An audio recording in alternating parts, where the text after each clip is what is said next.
Today's topic is about Ausbildung. Hi guys! So, pag-usapan naman natin yung Ausbildung. Kung ikaw ay nangangarap pumunta dito sa Germany at gusto mo mag-settle down dito, baka itong video na to para sa'yo. So, panoorin mo siya guys hanggang dulo para malaman mo kung ano ba ang Ausbildung. So, ang Ausbildung guys, or apprenticeship sa English, ito yung vocational training program na ino-offer dito sa Germany. Hindi lang sa mga local o sa mga tao sa European countries, ino-offer din to outside Europe. So, kaya ikaw na Pinoy, pwede ka talaga sa Ausbildung. So, ano ba ang Ausbildung guys? Ang Ausbildung, ito yung vocational training program na nagkukumbine ng theory at saka practical. So, ibig sabihin, nag-work ka habang nag-study din. So, halimbawa, yung schedule mo is 6 days or 5 days a week. Yung 3 days doon, maaring nasa, for example, kung ang Ausbildung mo sa hotel, maaring nasa hotel ka nag-work ng 3 days. Yung 2 days naman, nasa school ka, yung tinatawag na Berufsschule. So, bawat company guys, once na-hired kayo ng company as a Ausbilder, meron kayong automatic school na bibigay yung company din para doon ka mag-theory lesson. So, meron kang grades doon sa school at the same time may grades ka rin sa company. Kaya kung ikaw ay magaling, maaring yung Ausbildung mo, instead na, ang duration ng Ausbildung guys, usually is 3 years. Depende sa ina-Ausbildung mo. Pero if ever na yung grades mo maganda sa first year ng Ausbildung mo, maaring mag-shorten ito, instead na 3 years, maging 2.5 years na lang siya. So, nagbe-base sila doon sa first year ng Ausbildung program mo. So, sino bang mga eligible ng Ausbildung? So, ang Ausbildung pala guys, ito is totally free. Actually, meron pa kayong sahod nito. So, may sahod kayo nito every month. Depende din kung ano yung ina-Ausbildungan nyo. So, yung Ausbildung program guys, mayroon siyang sahod every month na nagre-range sa 650 euro to 1,400. So, depende rin yun sa pinag-Ausbildungan mo. So, every year, nag-i-increase siya. So, sa first year, halimbawa, 1,200. So, maaring sa second year mo is 1,200 na. So, depende din yun sa company. So, sino ba mga eligible ng Ausbildung, guys? Ano bang pinaka-requirements? So, ang pinaka-requirements sa Ausbildung, guys, is ang language course. So, dapat meron kang German language level na B1 minimum. So, pag ikaw ay nurse, kung gusto mo mag-Ausbildung as a nursing dito, ang alam ko, sa ngayong taon na to, ni-require nila is B2 na. Pero may mga company na tumatanggap pa rin ng B1. So, depende sa company, pero at least minimum, B1 German level yung language skills mo. Yun yung pinakaunang requirements. So, naglalast tong duration ng Ausbildung guys is 3 years usually. So, depende na, like I mentioned, depende kung maganda naman yung performance mo, yung grades mo, so maaring maging shorten ito. So, sino ba mga eligible? So, may age limit ba ito? Ang eligible ng Ausbildung guys is kapag ikaw ay nakatapos ng senior high sa atin. So, dito kasi, ang standard, ang system ng school dito, meron silang, may mga state or Bundesland ang tinatawag nila na nag-o-offer ng year 12 o year 13 dito sa Hamburg hanggang pag after ng year 13 is tinatawag na Abitur. So, kaya pag after ng Abitur, may mga bata na instead na mag-university, nag-Ausbildung lang. So, kaya ang requirements talaga nila kapag ikaw hindi taga Germany, dapat nakatapos ka ng year 12. So, ibig sabihin, senior high sa atin, pwede ka mag-apply ng Ausbildung. So, may age limit ba? Actually, wala. Pero, kapag, in general, pag pumunta ka dito as a foreigner, dapat your age is 55 below. Yun yung parang sa visa requirements, yun yung requirements na mag-settle down ka dito as a foreigner. Ano bang retirement age? Just to add on sa inyo guys, ang retirement age dito sa Germany, kapag babae ka is 65, sa lalaki is 67 sa ngayon. So, kailan ba nag-i-start ang Ausbildung? Ito mahalaga to guys para alam nyo kung kailan kayo mag-apply. So, ang Ausbildung guys usually start 1st of August or 1st of September. Kaya, pag halimbawa ngayon 2024, gusto mo mag-Ausbildung next year, August, mag-apply ka ngayon around October to November, ganun. Mag-start ka na mag-apply para sa Ausbildung mo for next year, para sigurado na may space ka para sa Ausbildung.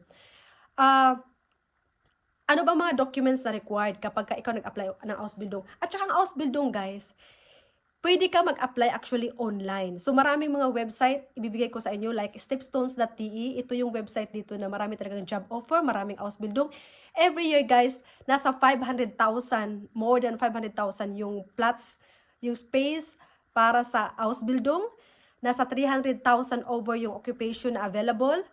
So, ano bang mga occupation dito na demand? So, actually guys, yung healthcare sector talaga, demand siya dito. Hospitality, marami din. So, nasa inyo yan, kailangan mo lang malaman kung ano ba talaga yung gusto mong gawin. Ano ba talagang gusto, ano bang decide mo or ano bang napusuhan mo na i-ausbilding dito. Kasi minsan kasi guys, pag nag-ausbildung ka rin, may mga company na talagang they use up the time, talagang torture ka pag sa work, masyadong loaded, yung parang ganun. Kaya mas maigi na mahal mo din yung trabaho na ginagawa mo, hindi lang dahil sa pera or something, dapat mahal mo yung trabaho mo para loaded man yun, may stress man ka mang maranasan from time to time, alam mo na mahal mo yung ginagawa mo. It's very important to find out kung ano ba talaga yung gusto mong profession na i-ausbildung dito. So, ano ba mga documents requirements guys pag kayo nag-apply online? So, ang documents requirements talaga guys, kapag nag-apply kayo sa Ausbildung, kung may mga company kayo na gusto nyong applyan, yun yung CV, curriculum vitae. Ang curriculum vitae style sa Germany guys is tabular form. So, yun yung style ng curriculum vitae dito. Just a tip guys, dun sa pag gumagawa ng resume dyan, I mean, either you applied for a job directly, dito guys, hindi padamihan ng job description. Kailangan yung job description mo na aayon din doon sa pinag-applyan mo. It could be shorter but at least specific. So, hindi mo kailangan na ganito pa ulit-ulit. Kailangan mo i-shorten yung video mo but yung resume mo but in a specific way. So, hindi mo kailangan na sobrang haba na resume basta specific yung mga job description mo. Pangalawa guys, yung motivational letter. So uso dito sa Germany na kahit mag-apply ka ng job, you have to send a motivational letter para malaman ng employer kung bakit yan ang in-applyan mo na job or bakit yan ang gusto mong i-ausbildung. So kailangan nila ng motivational letter. Pangatlo, yung employment certificate. Kung ikaw may job experience sa Pinas, pwede mo ding ipakita yung mga employment certificate mo. At dito guys, tips, sa employment certificate mo, di ba sa atin, sa Asia, parang uso yun na, si ganito, I hereby certify Maria blah blah blah, starting to work from December 1 to December 31, 2000, like that.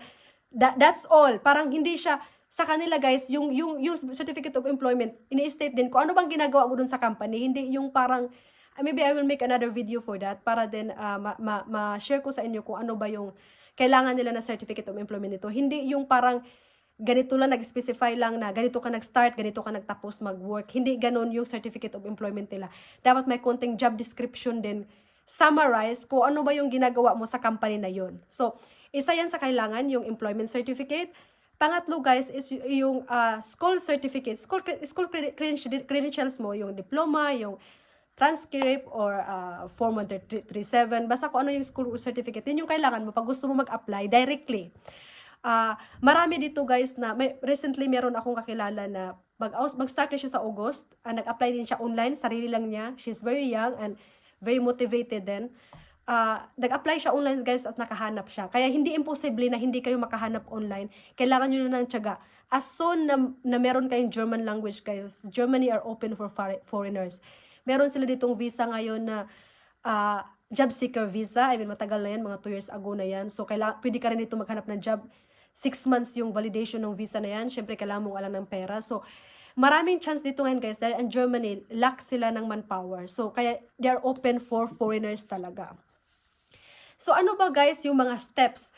So, to go through the steps guys para mag-start ka talaga ng Ausbildung, una, kailangan mo talagang malaman kung ano ba yung field na gusto mo sa Ausbildungan.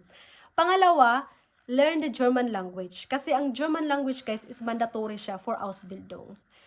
Pangatlo, guys, start for searching the company. I mean, as long na meron kang certificate talaga, you can start to try to apply online. Kahit napakarami yung, tiyagaan lang talaga. Mag-spend kayo ng time para maghanap ng mapwede yung pag-Ausbildungan. Tapos, mag-apply kayo ng, may mga company kasi guys na malaki, meron namang maliit. Kapag meron kayong mapusuan na company, try to research deeper kung ano ba yung reputation ng company na yun. Malaki ba yun? Magaling ba sila magpasahod? Kasi guys, ang advantage kasi sa Ausbildung, bukod sa may sahod kayo every month, after ng Ausbildung nyo, malaki yung chance na yung company i-employed ka permanently. Lalo na pag maganda naman yung performance mo. So, yun yung advantage doon. But it doesn't matter na basta ka dyan sa company na nag-hire sa'yo. Kasi, may choice ka din na after na Ausbildung mo, you will apply to another company. Depende sa'yo yan.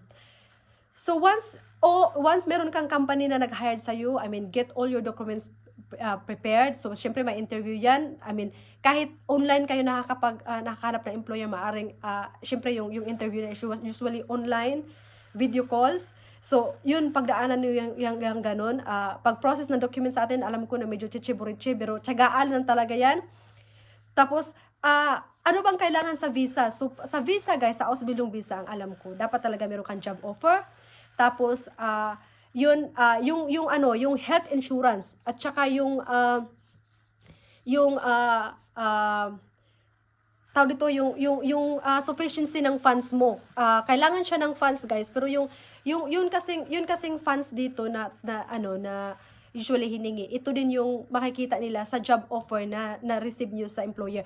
May mga employer, guys, for example, sa Altenheim or Home for the Aging dito, minsan yung mga company nag-o-offer sila ng accommodation. So, although na medyo maliit lang yung marireceive mo every month, pero at least free yung accommodation. So, yun yung kailangan mong kunin kapag i-gather kapag sa time ng visa application na.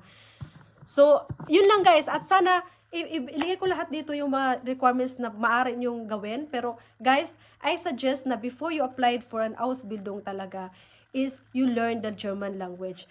Guys, hindi naman kailangan kasi pag German language, hindi mo naman kasi kailangan na every level ng German language pupunta ka sa school.